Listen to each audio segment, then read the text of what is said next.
Balikan ko lang po yung sa unexplained wealth, specifically yung sa 52 firearms, ano po. Kasi ito po ay nilahad ninyo recently lang, ano po, na kumbaga recent discovery po ito, no, kumbaga. So, pero hindi pa po nagsisimula ang paglilitis.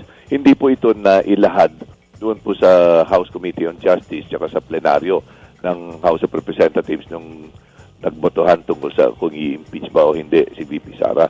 Ngayon, umaangal sila na sinasabi, bago na naman ito, bakit ganito? Anong tingin niyo po ron sa gano'n? May bago, masasabi po bang ito? Parang pahabol na hindi raw dapat tanggapin. Yun ang sinasabi ng depensa. Hindi naman, ho. Alam po ninyo, ang gusto nga ho nilang ebidensya lang ho, ebidensya ng mga complainant eh. As if walang nangyari House Committee on Justice Proceedings eh. So, medyo nakakatawa na nga ho yung ganong posisyon, hindi ho ba? Pero ang totoo, sa pre-trial ho, lahat po ng ebidensya na gusto ilatag ng magkabilang panig, pwede yung ilatag yun. Wala akong nagpipigil sa kahit anong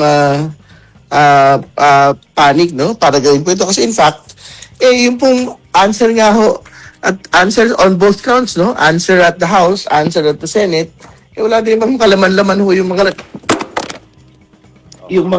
ano na yun eh, mga submission po na yun eh. Hindi ba, wala mo silang narinig na reklamo sa amin dyan sa bagay na yan. Opo. So, I think that particular position will fail.